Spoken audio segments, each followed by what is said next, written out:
A protest was received for page 67, Department of Human Resources 2022 Actives and Retiree Health Insurance Plans.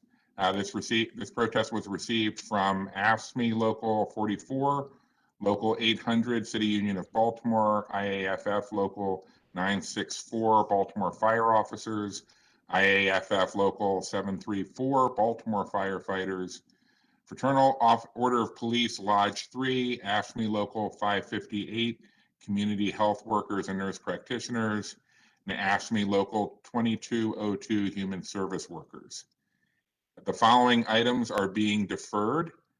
On page 67, Department of Human Resources 2022 Actives and Retiree Health Insurance Plans. The following items are being moved to the non-routine agenda. Page 23, Department of Law, Settlement Agreement and Release. No items are being moved to the routine agenda.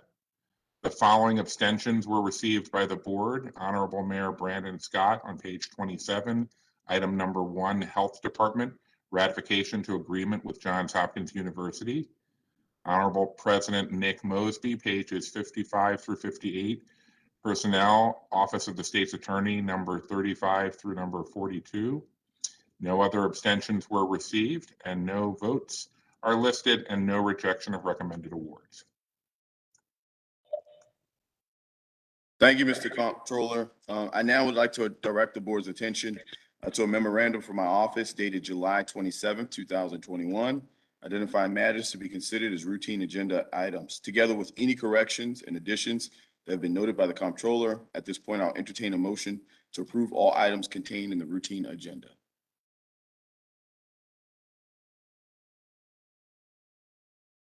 So moved. Muted. Second. It's been moved and properly seconded. All those in favor of approving the items on the routine agenda, please say aye. Aye. All those opposed, please say nay. The ayes have it. The routine agenda items have now been adopted. On to our first and only non-routine agenda item for today. It can be found on page 27, Department of Law Settlement Agreement and Release. The settlement is for the amount of $158,000, $158,298. The purpose of this settlement is to resolve a suit brought by a former DPW employee related to termination. At this time, I would like to recognize Mr. Gary Gilkey from the Law Department to speak on this item and give us any additional background. At this point, I yield the floor to you, Mr. Gilkey. Good morning, Mr. President, Comptroller, and Mayor. Shall I just start with a background on the case? Yes, sir. Please proceed. Thank you. On behalf of DPW, I am requesting that the board approve a settlement of an employment matter involving a former employee. This employee was promoted by the former chief of staff for DPW back in April of 2019, was offered a salary. That salary well exceeded the 10% that is allowed by city policy. There was a long period of time where the parties were disputing what salary should be given, whether it's the 10% or whether it was the amount that well exceeded the 10% authorized by city policy. As I said, the debate went on for entirely too long. During that period, the employee's salary was not adjusted by the 10%, nor was the employee given the amount that exceeded the 10%. Ultimately, the employee filed a complaint, an internal complaint, and then filed a second internal complaint, essentially arguing that the city was violating the Equal Pay Act, that men who were promoted, they were given salary adjustments, and she was not. Ideally, and perhaps legally, the agency probably should have increased the employee's salary at least by the 10% as required by our policy, notwithstanding the fact there was this outstanding dispute about the additional amount. The employee then filed an external charge with the EEOC. One could say that she may have a colorable claim of failure, a colorable claim under the Equal Pay Act. I spoke with the agency. They consulted with me about this matter. We determined that it is best to try and resolve this matter prior to any trial and prior to any trial. If this employee was successful at trial, she would likely be entitled to back pay. I'm sorry, Mr. President, I forgot to include that during the time that the dispute was going on, there was a change in administration over at DPW. The former director, Mr. Chow, he separated from the city. There was an acting director. That acting director decided to reorganize the agency. The reorganization did not include this employee. That employee, the employee was separated. The employee subsequently filed the EEOC charge. In speaking with the agency, we concluded that it is best to try and resolve her claim under the Equal Pay Act. Obviously, going to trial, there is a degree of uncertainty. If this employee were to prevail at trial, not only are we looking at likely reinstatement, we're looking at back pay, and we're looking at attorney fees, and attorney fees alone would likely well exceed the settlement request here today.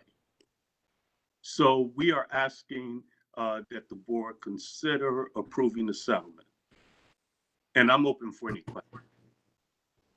Thank you, Mr. Gilkey. At this point, are there any questions or concerns from members of the board to the law department? Ms. Comptroller, the floor is yours.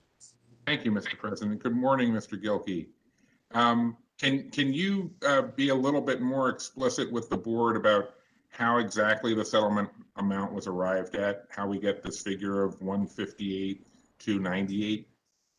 Sure. What we did was, again, this dispute dates back to April of 2019. So what I did was I contacted the pension system to ask them to calculate what 10%, ask them to calculate what the employee's salary would be today, starting back in April of 2019, had she received the 10%. They provided me the calculations. I have them here. I don't know if the numbers will mean much, but they provided me the calculation, and the number came up to $158,298. In 2019, MAPS employees received a 2.5 COLA. In 2020, they received, 2019, I believe it was 2% COLA. 2020 received a fiscal year 2020 received a 2.5% COLA, and fiscal year 2021 received a 2.5% COLA. And that's how we got to the number of 158.98. We didn't add any additional cost to that. Okay, so basically this is her year's salary, or plus the raise that she was promised but never received by what our policy would have allowed. Right, plus the COLA. Okay, so Mr. President, I'm not sure if this next question is better for law or for HR. Was Ms. Phillips a civil service employee, or was she at will? Ms. Phillips was an at-will employee. Okay. So before she filed her pay and equity claim, did she make anyone in HR aware of her concerns about not receiving her promised raise? She did make the folks in DPW HR aware that she was disputing the fact that she was not given the salary that she was promised by the former chief of staff for DPW. So she was making a salary of X. The former chief of staff for DPW promised her, promoted her to a new job, which she did, which she started for, but then who said she couldn't have the raise that the chief of staff for DPW promised her? Mr. Comptroller, without getting into name dropping. Oh, no, I mean agency wise.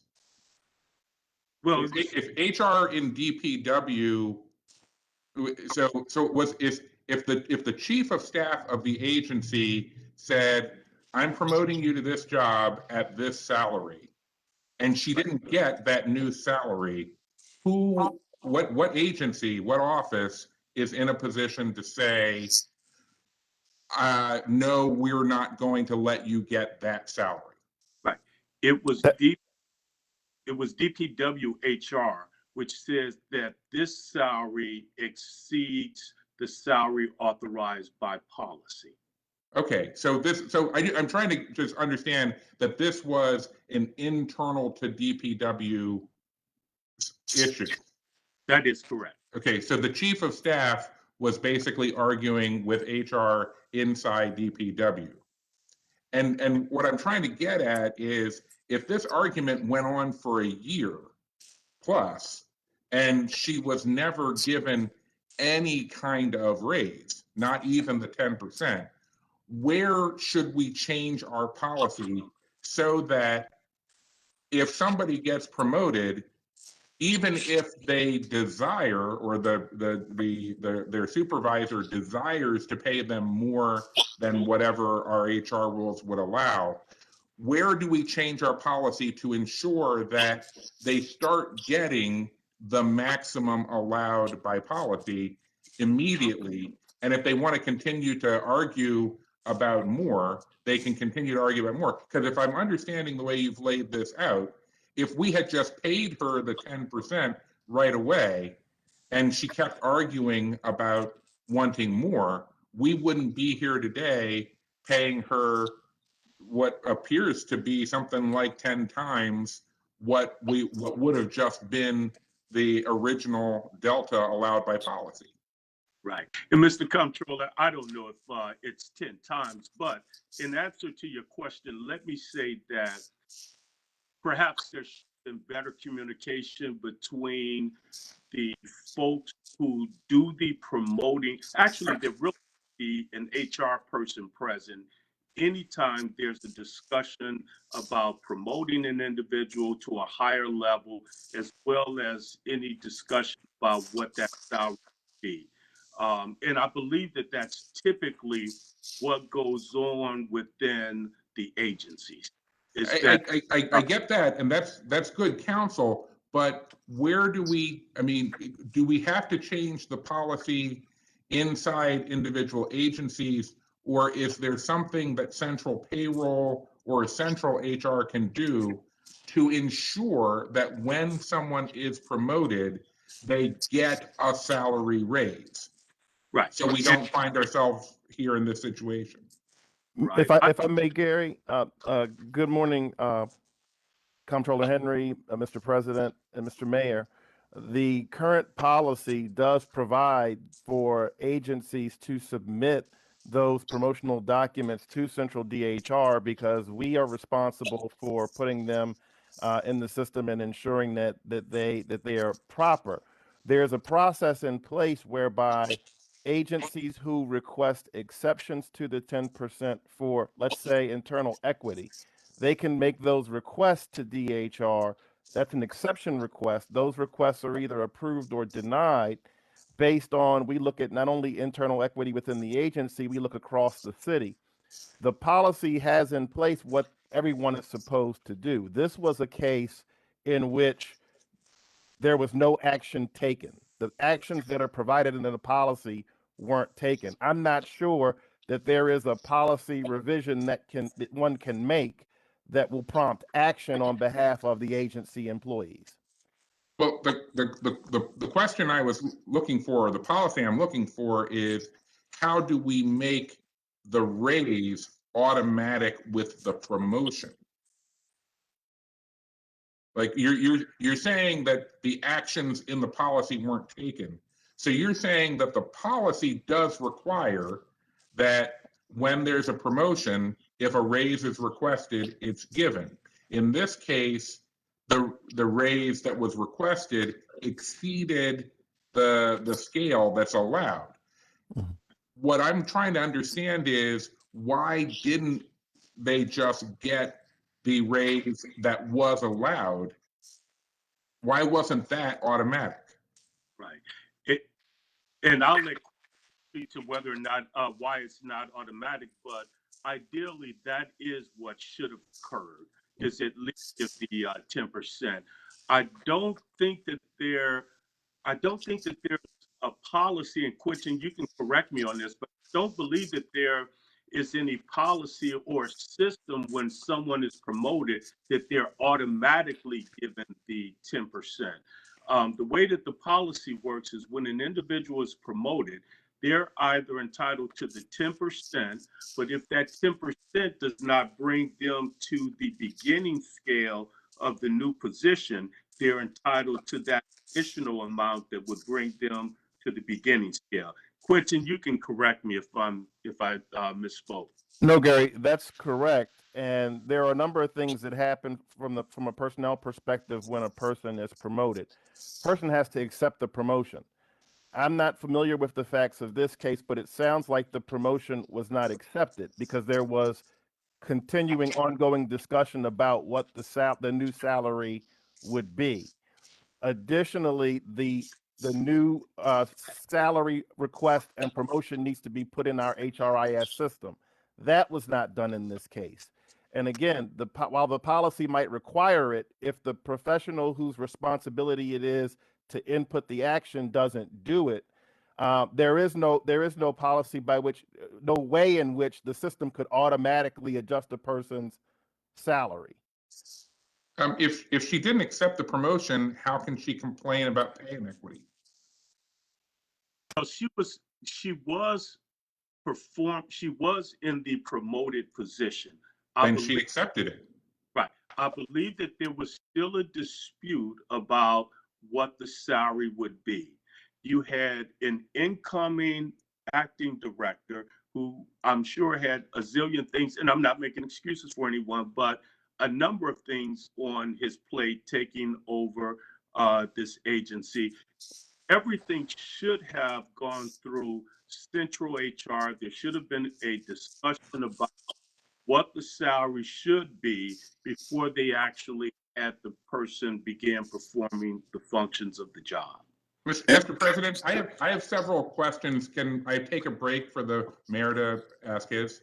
No, well, depending on what the questions are and in line with, I think today, and I think we heard from the law department that the money that we're talking about today is the money that this employee would have received if the policy was handled appropriately to allow her to get the 10% plus the COLA in any money that was owed to her just in that position.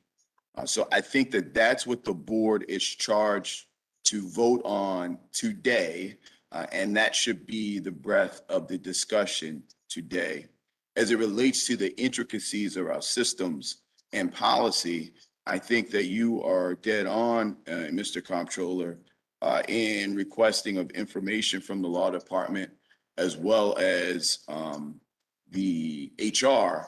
However, I'm not sure that that is specifically germane to the topic at hand of the $158,298 that this employee would have received just off of the current rules, regulations associated with promotions in HR. With that, Mr. Mayor, I did see your hand raised. Do you have some questions or concerns to add to the discussion?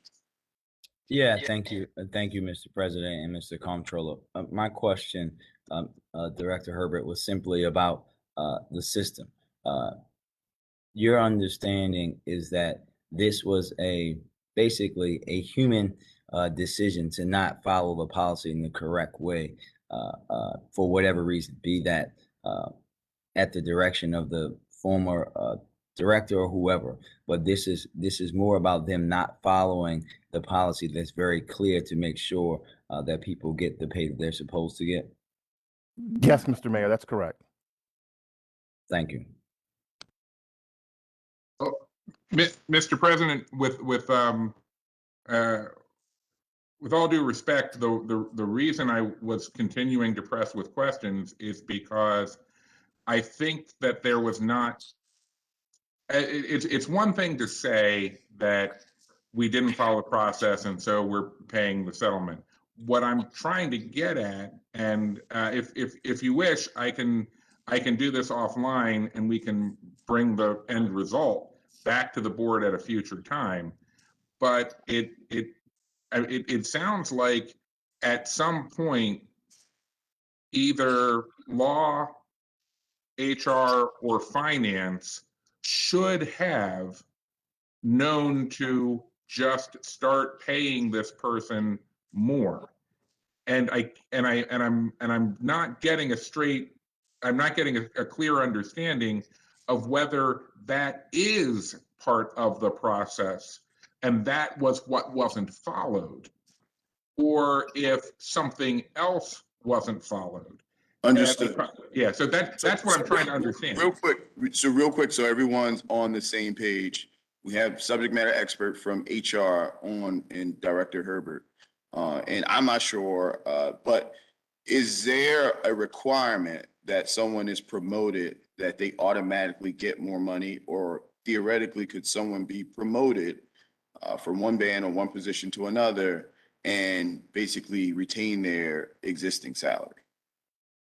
Yes, if a person is promoted, meaning that they are going from one classification to a higher classification, they are required to receive a 10% increase.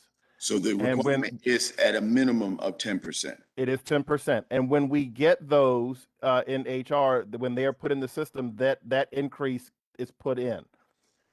If the agency does not submit it, we don't put it in. If the agency doesn't submit the request and the paperwork, there are times where the agency will request, for example, if I'm promoting Gary Gilkey into the same classification as Quentin Herbert, and Quentin Herbert is making $10 an hour, and I'm promoting Gary Gilkey, and the rule, the 10% rule, would give Gary Gilkey $5 an hour. That would create inequity. And so the agency may request to bring Gary's salary more closely in line with another employee internally that is in the same classification performing similar work. We will look at that and look at not only internal equity within the agency, but we'll look at that same class externally throughout the city and what the salaries are throughout the city, and making a determination as to whether or not the exception request is granted or not. And then once the exception request, if it's granted, that salary amount that exceeds the 10% is put into the system. If an agency HR professional does not put the promotion in the system that properly, then the employee will not get the 10% increase. What appears to have happened in this case is that we had an agency HR professional or agency HR that was not communicating with central HR about this particular employee who was being moved.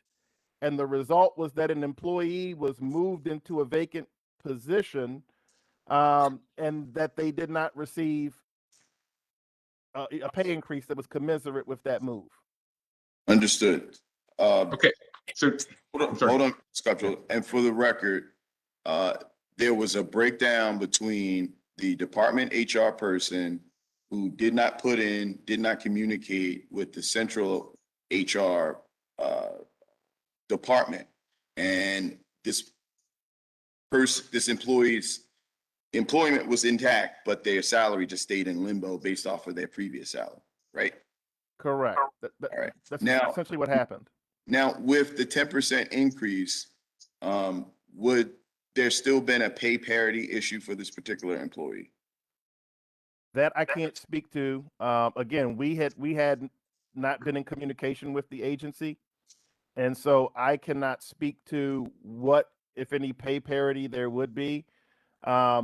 We know that the agency HR office determined that the proposed increase was excessive and recommended, the 10%, which is what prompted the back and forth between the employee and the agency. Yeah, Mr. Gilkey, with your research in protecting the city's interests and looking at the liability perspective here, was the employee still out of parity with the 10% increase? And Mr. President, that's a question that I simply cannot answer because I don't know what the salaries of the other men in the department were. The only thing that I was focused on at the time was making sure our policy complied with and that the person was given the 10%. Thank which you. is what typically happens when one is promoted. Thank you, Mr. Gilkey. At this point, Mr. Comptroller, do you have any additional questions or concerns? I still do, thank you. Mr. Herbert, I'm just to be clear, so the agency HR person in DPW simultaneously pushed back against the chief of staff and tried to explain to the chief of staff in DPW that the promotion raise that was being proposed was excessive and was too high. But at the same time, you're saying this same agency HR person in DPW failed to submit any paperwork to central HR to provide for any kind of promotion raise. Is that correct? What I said, any promotion raise that exceeds the policy. So did they submit paperwork for a 10% raise? No. Okay, so they did not submit paperwork to central HR for any level of raise. No. Okay, so next question, is that agency HR person still employed by the city? I don't know specifically which agency HR person was in discussion with this employee. I do know that there has been some turnover in that particular office, but I don't know which specific agency HR person was in communication with this particular employee. Okay, well, I would like that information sent to the board. It does, I mean, clearly you don't have it right now, but I'd like to know if the person who, as far as I can take from this situation, that person effectively cost the city over $100,000. And I'd just like to know if they're still here or not. So can I get that information sent? I will defer. Yeah, well, I think what we've heard today, and I don't want to speak for the law department or HR. I think what we've heard today is not that it costs the city, that unfortunately it's delayed No, money no, that was Mr. President, I'm back. sorry to disagree, but Hold on, that's not, hold on. that is not what he's saying. What he's saying is Mr. that Comptroller. we're paying a settlement that includes Mr. a Comptroller, year's point of full order. salary. Mr. Mr. Comptroller, President, I thought I still had the floor. Mr. Comptroller, point of order. You did have the floor. I think you made a point. You weren't making a question. You made a statement. And based off of your statement, Mr. Comptroller, based off your statement, I made a statement that you interrupted. Now, we've been doing this for 8 months. We've had really, really good discourse, and we'll continue to have that, but we will keep order. So do you have additional questions? Because I thought you made a final statement. So do you have additional questions? I have an additional statement because I believe there's a misunderstanding, sir. Please make your Mr. additional statement, Mr. Comptroller. Mr. Gilkey said we are paying in the 158,000, we are paying a year's salary of what this employee would have received, including the 10% increase and the subsequent COLAs. The point I am making is that if the agency HR person had just, as required by policy, submitted paperwork for the 10% increase, the employee would have received the 10% increase. And whether they spent an additional year arguing over whether the increase should be bigger or not, there would not have been a case to say that there was a pay inequity. We are effectively paying a penalty of the actual year's salary on top of the extra 10% that the employee should have received and did not, which is why I am saying that if the agency HR person had done their job and followed policy, the city would not be paying out an extra $100,000 plus. That is my point, sir, and that was the one I wanted to make. And I look forward to finding out whether this person is still employed by the city or not. Thank you. Thank you. So I think that it was clear 25 minutes ago that there was breakdown in communications and mishandling of this, starting with the chief of staff onto the department HR person, and then a complete lack of communication back to central HR. So I think that that's a point well taken that we got to 25 minutes ago. I think this argument that there was not pay parity, we do not know that. So Human Resources has responded in answer to that, as well as the law department. So we do not know that with that 10%, that there still would have been a lack of imbalance associated with pay parity. What we also know is that based off of what the law department has provided to us today, that the city could be potentially facing a tremendous amount more pressure associated with this particular case than the salary that pension ultimately helped law department determine and come up with at the $158,000.